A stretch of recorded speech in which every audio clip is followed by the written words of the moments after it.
Welcome to Garden Chatter. We connect gardeners, bloggers, and experts so we can all grow and learn. I'm really excited about tonight. We have an author that's going to share some exciting information and her book. And my name is Adam Cortell, and my co-host Bren and I will be bringing you through this Garden Chatter. Bren, how can people join in on the conversation tonight? We've had a little bit of trouble with that. Why don't you go ahead and explain it? Sure. I'll try to keep it really simple because it really is simple. And so if you're watching us on the Google event page, you're going to take your cursor right on top of the video that you're watching right now. Go right up to that right-hand corner. You'll see a grid. Click on the grid, and then a Q&A will pop down, and shout out and say hi to us on there. Also, I'm watching the Twitter feed tonight, so if you have a question or you want to say hi, feel free to communicate with us on the hashtag Garden Chatter. Adam? All right. Well, tonight we have our guest, Kristin Ohlson, and Kristin is a writer that's written several different books and a couple diverse topics. So she's going to be telling us tonight about her book, The Soil Will Save Us. So, Kristin, how are you doing tonight? I'm great. Very good. Never done a Google Hangout in this kind of format before, so I'm interested too in how this is going to work. Yeah, you said that you had done like a monthly hangout with some other authors, so you'd had some experience with it. That's great. Well, I was wondering maybe if you could just go ahead and give us a little bit of a rundown on some of your writing history and how did you lead up to writing a book about soil. Well, I've sort of had a writing career for the last couple of decades that I've been a general interest freelance writer. So that means I've written about, things, largely about things that have interested me, sometimes things that interest different editors that I've worked with. So I've written about all kinds of things. I've written about feminist philanthropy and fish bioengineered to glow in the presence of pollutants, and bluebird restoration efforts, and archaeology, and brain science, and I've written about really a lot of things. But I kind of always wanted to write about gardening and nature, and I just never quite found the right idea that worked for me and for an editor. And then there was a chef in Cleveland that I had written about for Gourmet magazine, and he was one of those early pioneers who started looking for local farms to provide produce for his restaurant. And anyway, just a really interesting man, and he was the one who first told me about something called carbon farming. All these different farmers around the world who were talking about agriculture that built up the carbon in the soil instead of depleting it, and that's what led me to this subject. So maybe you could give us a little bit of an overview of your book, The Soil Will Save Us. Just what are some of the highlights or kind of the gist of it? Well, the book talks about this whole idea of addressing, the biggest challenge, the biggest environmental challenge that humans have right now, which is climate change, which is that terrible buildup of greenhouse gases in the atmosphere, one of the primary gases being carbon. And I start off in the book talking to a scientist, a soil scientist, who early on made a connection, back in the 80s, made a connection between the way lands were being degraded by bad farming and the carbon that was lost in those soils, some of which was washing down into streams, but a lot of it which was volatilizing and going up into the atmosphere. So he early on made a connection between the carbon that land was losing and the carbon that was going up into the atmosphere, and he started talking about how can we do an agriculture, how can we manage our lands that instead of making the land sicker, makes it healthier. And so the book really takes off from there, talking to scientists who are studying how different land practices change the soil, but the most exciting part for me was talking to farmers and to a certain extent gardeners who are figuring out how to work with nature instead of violating nature all the time. You know, basically the agriculture that we've had for many, many years, I'm talking thousands of years, has been one that's kind of violated nature, and never so much as in this modern era of industrial agriculture. But what's really important, I think, for our health, for the long-term health of our planet, is if we develop agriculture that stops violating nature and works with nature's laws, and that creates a healthier food, a healthier environment. And it can be done. You know, there are farmers who are doing it. Yeah, absolutely. I was thinking, we've got a couple of people who are saying hi to you tonight, Kristin. We've got Giovanna's on, and Aaron. Aaron's out your way in Seattle, and I think Giovanna, she's near Washington, D.C., and then we got Bean and B on. So thanks for joining us tonight, guys. Yeah, hello. And Alexis, Bean and B is Alexis. She's down in Texas, I believe. Get that right? I think so. Anyway. All different soils. That's awesome. Yeah. So I was just wondering, like, how is the carbon? I mean, the carbon is mostly bound up in the soil, in like the soil food web and humus and just all the organic matter. Is that correct? Yeah, I mean, the main way that the most important way that the carbon gets in the soil is through the roots of plants. So plants, you know, are the most amazing technology that has ever been invented. You know, plants do this amazing thing where they use energy from the sun, and they grab carbon dioxide out of the air, and they convert that carbon dioxide into a carbon fuel for, you know, to grow their stems and their trunks and their leaves and their fruits and their roots. But plants share, you know, they send around 40% and sometimes a lot more. They send, you know, 40% of that carbon fuel down to their roots, and there it's leaked out. They share it through their roots with the microorganisms that live in the soil, and those microorganisms have been in the soil for billions of years. Plants have been in the soil for millions of years. They have this trading relationship. So plants are actually sharing some of that energy source with the soil microorganisms. Soil microorganisms are taking that, and in return, they are delivering to the plants nutrients that they have liberated from rock and sand and silt and clay. So it's this trading partnership that's been going on for millions and millions and millions of years, and that's how carbon builds up in the soil. Those soil microorganisms take that carbon fuel from the plants, and they grow with it, and you know, and they eat each other, and they, you know, that carbon fuel keeps getting condensed and concentrated in the soil through that kind of microbe eat microbe world down there. They also create a carbon glue to make habitat down in the soil. So they're taking they're making a carbon glue. They're gluing together, you know, a piece of silt and a tiny little piece of a leaf and a piece of sand. They're making these little habitats in the soil, really cementing that, and by doing that, they're cementing that carbon into the soil, and they're also creating structure in the soil. So I'd love to look.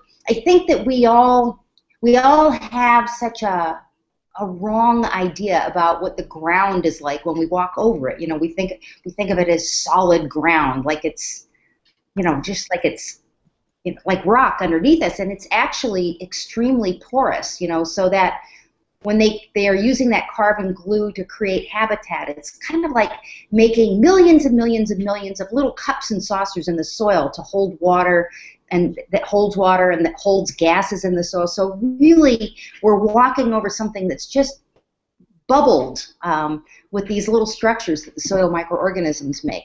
But anyway, that's how all that carbon gets in the soil. Yeah, I've been super interested in soil biology, and I'm actually reading right now, let's see, Teeming with Nutrients, and then I'm going to read Teeming with Microbes. And I took one of Elaine Ingham's like a 2-day workshop over the summer on the Soil Food Web, and so I just really got excited about that. In fact, I want to get a microscope so I can start looking at my own soil and compost. Well, you got to travel around a bit for this book, and I was wondering, I was really interested. I read your book, and the part where you went to, was it Southern Africa? Was it Zimbabwe or South Africa? Zimbabwe, yeah. Yeah, Zimbabwe. Could you tell us a little bit about some of the transformation that you saw going on down there? Because that was pretty neat. I mean, it was a couple thousand acres that, you know, what was his name? Is it Savory? It's Alan Savory. He's been a really pioneering scientist and land use manager. He years ago started to realize that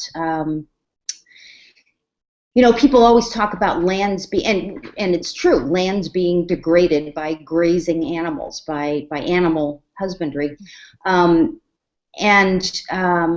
he realized after much trial and error on the land that it wasn't the presence of animals that was ruining the lands. It was the way they were being grazed, and it was the way that humans had changed the patterns of how animals moved over the land. So before humans, you know, there were these vast herds of herbivores that would move over the lands. You know, we had buffalo in the United States moving over these vast prairies.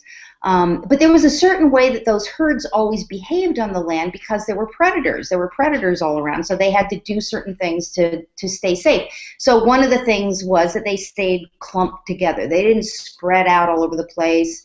They didn't linger in places for a long time. You know, one of the problems with animals grazing the way that we have tended to do it since we domesticated them is that they can just stay in one spot and eat the grass and take it all the way down to the roots and pull the roots up and just kill that plant there. Well, animals in their natural habitat, when there are predators around, they don't ever stay anywhere long enough to do that. They're kept moving over the land. They're kept bunching up together. So there's that constant movement over the land where the animals are actually beneficial to the land. Their hooves are you know, breaking up the soil a little. They're pushing grasses down into the soil where the soil microorganisms can eat them. They're dumping their urine and dung on the ground, which is good for the land. But when humans changed that, they would stay in one spot and just, you know, kill the grasses. So one of the things that Alan Savory realized was that he came up with this method called holistic grazing, or this way of thinking about grazing called holistic grazing. And basically, it shows people who have animals how to move those animals over the land, whether they're using herders like he does in Zimbabwe, or farmers here, when they have animals and they're using holistic grazing, they often have these series of electric fences that they can just sort of move around. You know, they just move a wire around and move the animals from one small paddock to another. But when people are doing holistic grazing now, they're sort of trying to carry out that same idea. They're keeping the animals sort of clustered in smaller areas instead of just letting them spread out for a long period of time. So they're moving them from one small area to another so that the grasses are always being eaten, and that kind of stimulates growth. And the animals are having a beneficial impact on the land, but they're never there long enough to kill the grasses. So they move them on so that the grasses can have a growth cycle. So it's actually really good for the land. When I was in Zimbabwe, and when I was in North Dakota visiting a farmer who uses holistic grazing, you can see the lands where the animals are grazed compared to the lands where animals are not grazed. And the areas where they're grazed with holistic grazing are actually healthier. Yeah, I found it interesting that down in Zimbabwe that he had, you know, several hundred cows or whatever number, and as the soil improved and there was more and more vegetation, he actually needed more cows on the same acreage to have enough to really, move in and trample down and eat an area, and then to move them on. So he was actually ended up running more livestock than he had started with. Yes, he was inviting, villagers to add their herds in there to be managed in this way too, just because he wanted more animal impact on the land. Yeah, so I think it's. Well, go ahead. So I haven't read this book yet. I'm sorry, but I definitely want to because this sounds really interesting. So all these crazy going in my head with what you're talking about. I warned you before we came on, Kristin. I'm just an everyday gardener. So if you have the cattle and you have the herds, so they're grazing in one location, and then what do they do? Move them over, and then they grow their food where they were, and then just kind of rotating crops, kind of?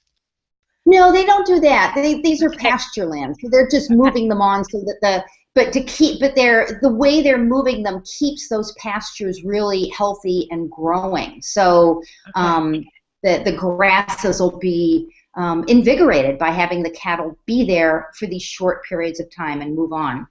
Okay.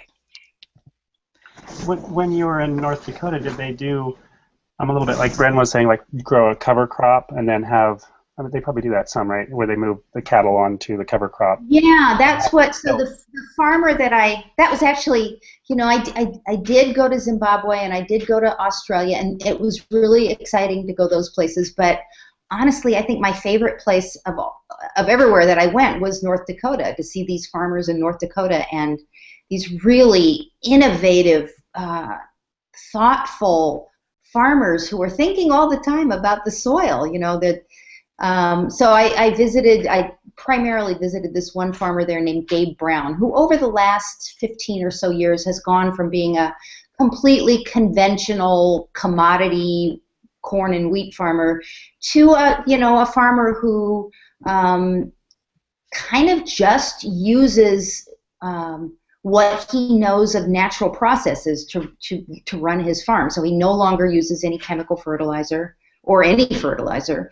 He no longer uses pesticide. He no longer uses fungicide. He no longer plows. He uses a no-till drill. He uses a little bit of herbicide every couple of years for some persistent weed things if they crop up, but he doesn't use them. He doesn't use herbicides the way that most of those farmers in that area do. But yeah, he has, so the way I just love this, the way he prepares a field to be planted. So say he gets a new piece of land and it's been in conventional agriculture and he wants it to be in good shape for his kind of agriculture. It usually takes, so people usually estimate that it takes about 3 years if something has been farmed conventionally. And what happens when something is farmed conventionally is that basically all that life that's in the soil, that microscopic life that's in the soil, it just kind of gets beaten out. So healthy soil, there's something like, although I think the number keeps changing all the time the more scientists look, but it's something like 6 billion microorganisms per teaspoon of soil. It's just incredible life that's in the soil, and really that's the life. Those are the life forms that built the earth. So in a conventional, industrial chemical agriculture setting, everything that happens in that system kind of kills off that life in the soil and makes it very difficult. It makes it almost impossible for the plants to have that reciprocal relationship with the microorganisms in the soil. So it takes about 3 years of going to more regenerative agriculture, regenerative land management for those soil populations to come back. So anyway, what he does when he gets a new piece of land is that he plants it with cover crops, and cover crops are something that farmers plant over fallow land, and it's not a crop that they're going to take to market. It's just a crop that's there to protect the soil. But because of the way he understands soil, so he understands very much that relationship between plants that are feeding the soil microorganisms through their roots and the soil microorganisms that are bringing minerals and nutrients to the plants. Because he understands that, he knows that that the more roots that he can have growing into the ground, and the more diverse plant life providing those root exudates to the microorganisms of the ground, that the healthier that soil is going to be, the quicker that those populations of soil microorganisms are going to rebound. So when he gets a new field, he plants it with cover crops, and not just, like lots of farmers will, not nearly enough farmers use cover crops. I think it's probably around 2 or 3%. But when they do, they're often just using one cover crop or two, maybe 2 or 3 combinations of plants. And he realized that, he really wanted, he wanted the utmost diversity that he could have. In the prairie near where he farms, there's like 140 different kinds of plants in a square foot of prairie.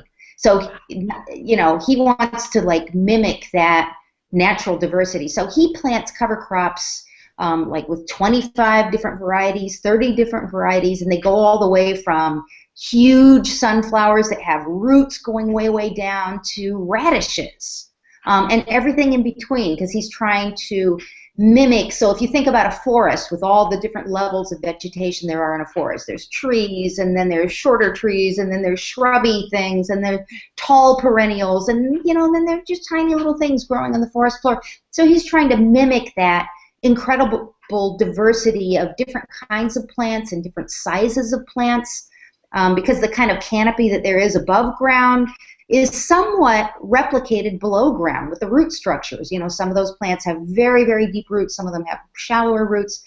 And anyway, that's how he's getting a piece of new ground into good shape. All those plants are feeding that carbon fuel to those soil microorganisms and building up those communities of soil microorganisms. The soil microorganisms are then, building carbon in the soil, and they're building structure in the soil. And that structure in the soil, all those cups and saucers, that means that when it rains, that water is not going to run off. It's going to get sucked into the ground and held there. So he does that, and so those cover crops will grow for 2 or 3 months, and then he brings in his cattle. The cattle mow it all down. They eat it, they trample it. I think he said he wants them to eat 40% of it and trample the rest of it, because he wants those soil microorganisms to have plenty of things to chew on right up there at the top of the soil. So that's how he gets a piece of new land ready for his crops. He grows those cover crops. Cows come in and stomp it down and eat it and leave their dung and leave their urine. He does that for a couple of years, and then it's ready for planting. That is pretty cool. Yeah. So I'm wondering, Brandon, do you have any questions or comments on any of that? No, I'm enjoying this. I'm just taking it all in. Wow. Taking it in. Soil just doesn't get enough credit. It really doesn't. It doesn't get enough credit. It is just like the most interesting. I think that we're very curious humans. We've learned a lot about the world that's above the soil line. The world below the soil line has been sort of a mystery and sort of opaque to us. And I think it's really just in the last couple of decades that scientists have had the tools and have had the interest to really study what's going on underground and to try to figure out, 6 billion microorganisms in a teaspoon of soil. Well, what are they doing there? What do they do with each other? What do they do with the plants? What do they have to do with the health of everything above ground? And it's a pretty staggeringly huge connection. And it's really just one that we're starting to understand. Maybe Adam, can you help me with? We have a question from Giovanna. She's asking, do they need more land to do this? I'm assuming maybe she's trying to understand how much land you need to do the practice you're talking about. No, I don't really think that they do. It's possible that they need less land. I know that there's often a question put to organic agriculture. Well, maybe you might make better food, and maybe it won't ruin landscapes quite as much as regular farming does, or industrial farming does, but are you going to need more land to create the same amount of food? So this farmer that I profile in my book from North Dakota, his name is Gabe Brown. He produces steadily more food than the county average where he is. So there will be a couple of farmers who will have higher yields than he will on some years, because they've put in a big burst of fertilizer, and they'll get results from that for a while.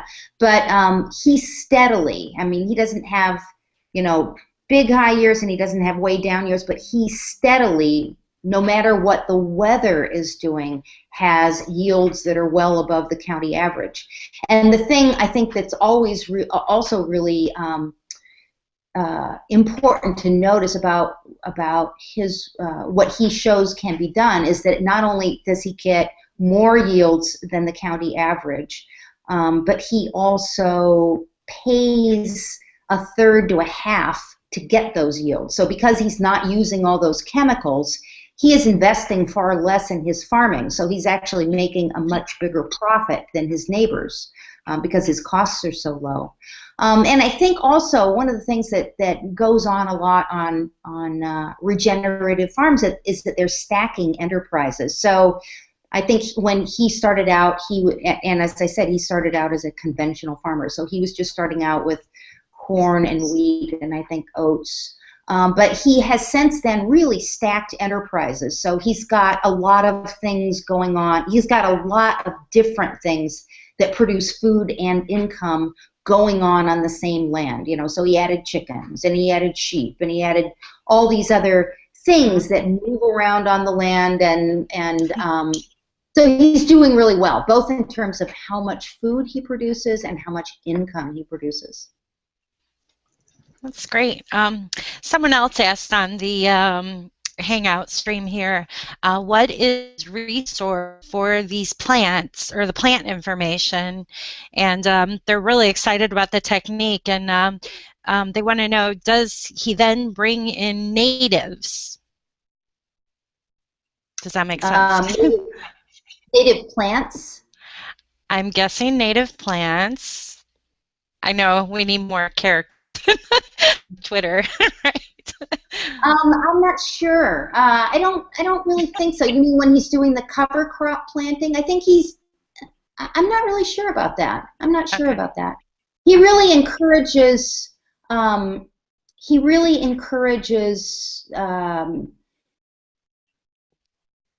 Any kind of habitat that's growing there in the area to flourish, and a lot of what's I don't think I'll have to ask him that. That's not a question I've asked. I know that in the pastures where he's doing the holistic grazing of the animals, that that the land has gotten so much healthier that a lot of natives that hadn't been seen in a while are now flourishing again there.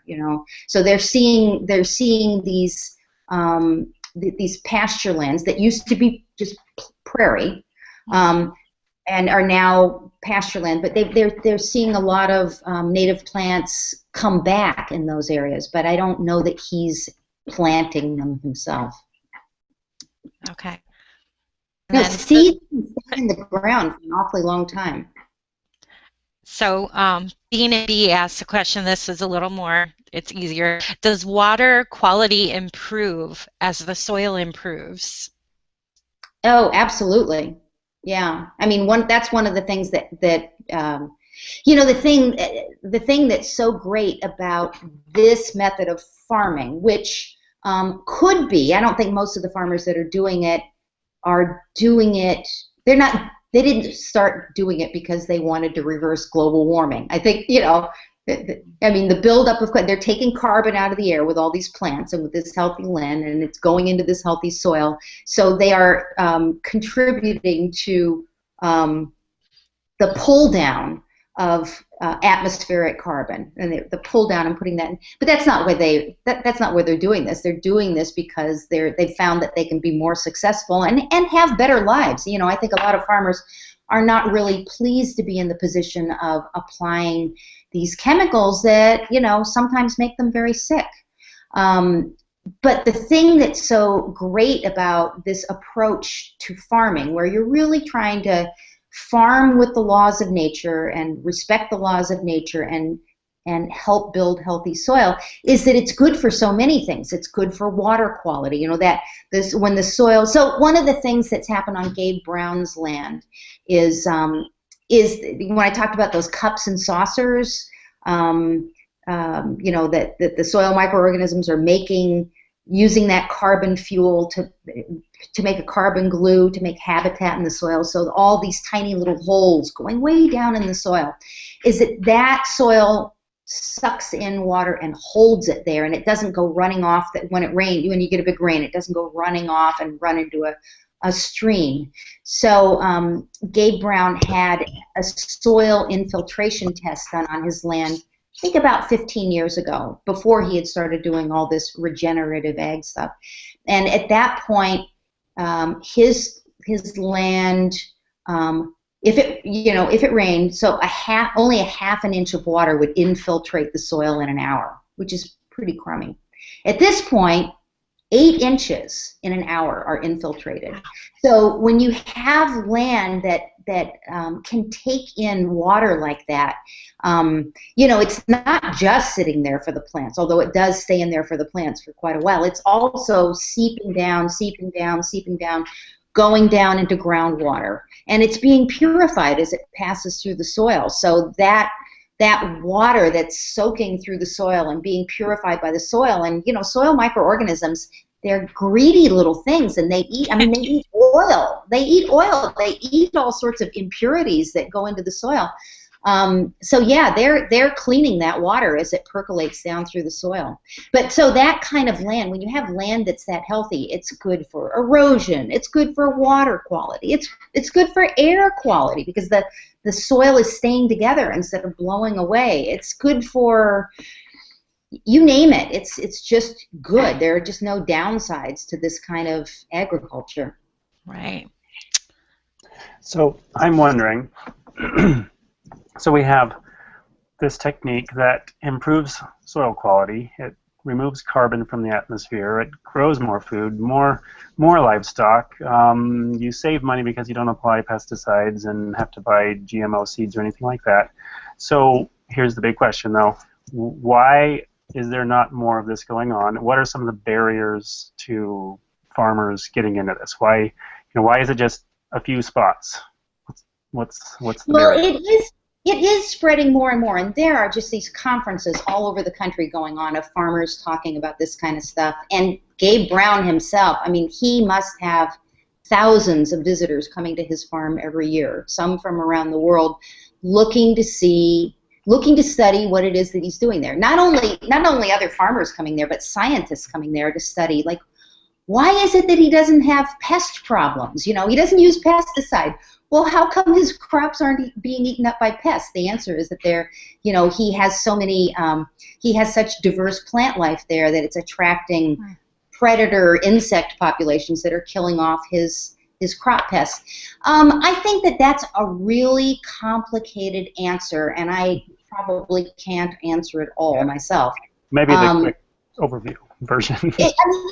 It's a question about why do people change and how do people change. There was some psychological study that I saw not long ago that was talking about the barriers from farmers making that transition from conventional to organic agriculture, and they were saying it was sort of an ideological barrier and not believing that it's but here's what I think. I think that we have this industrial structure that's grown up around farming over the last 60 years.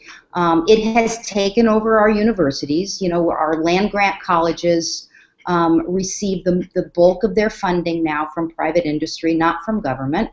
And,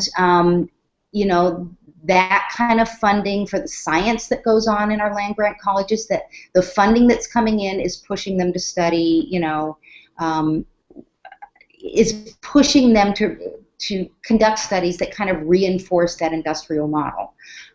So I think it's real. You know, there's a lot of sales pressure that's put on farmers.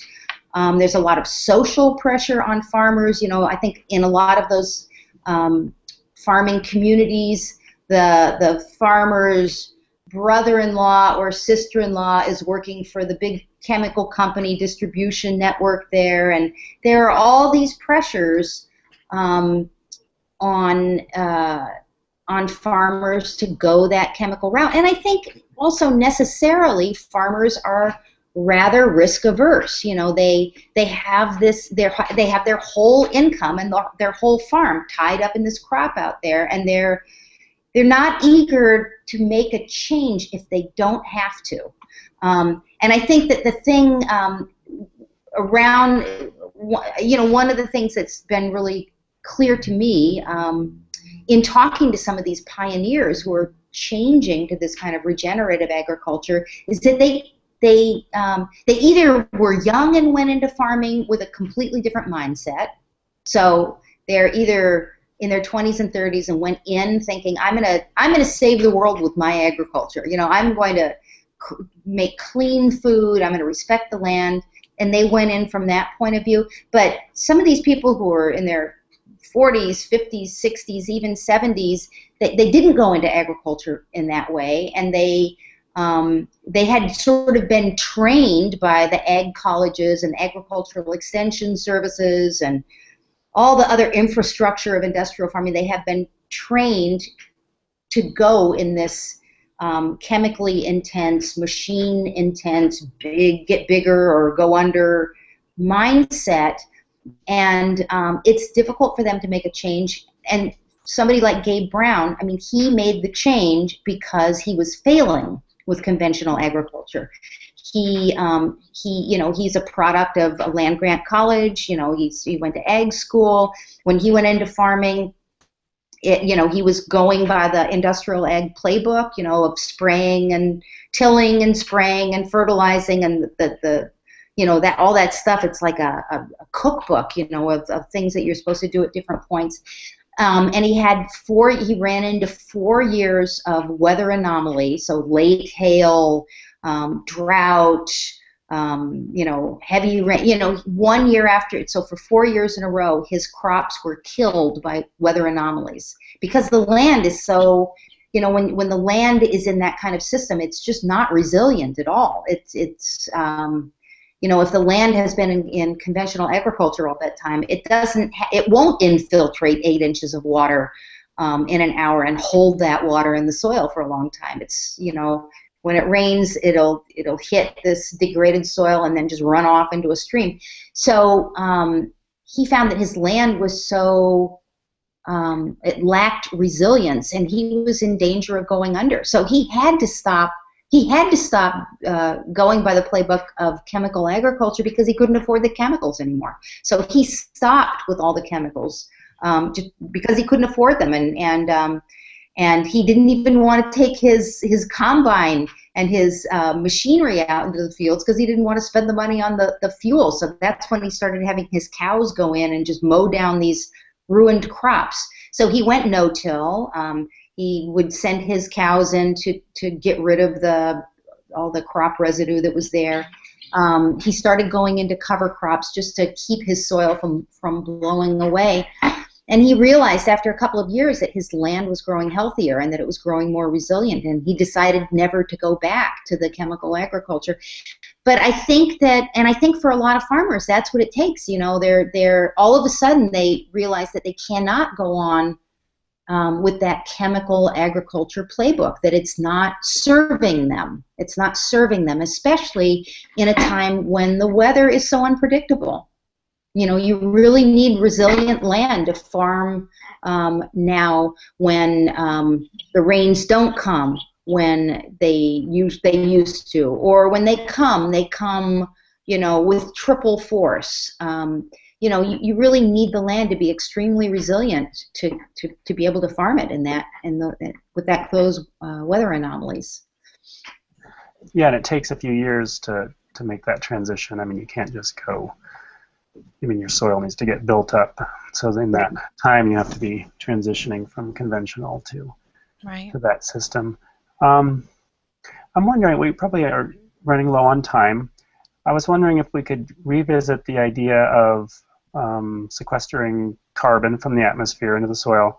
And you, towards the end of your book, you mentioned some scientists down in New Mexico that were doing some experiments with compost and growing peppers, and they came up with some calculations on how much of the cropland in the world might need to be converted to a really intensive soil building regime to reduce carbon. Do you want to touch on that? Like, what would need to happen to start to mitigate some of the climate change and the carbon dioxide that we've built up in the atmosphere?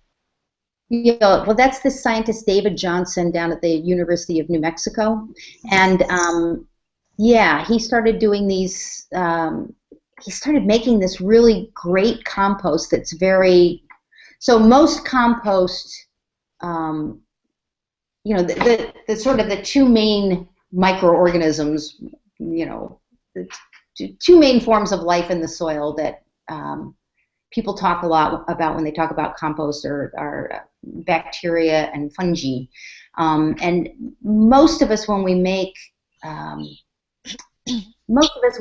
compost, it tends to be more bacterial because we're turning the piles. And anyway, he decided he wanted to make a compost that was more fungal. Anyway, so he started these static piles, and the way that he gets oxygen inside the piles to keep them from getting too hot is sort of with pipes running in there that get oxygen.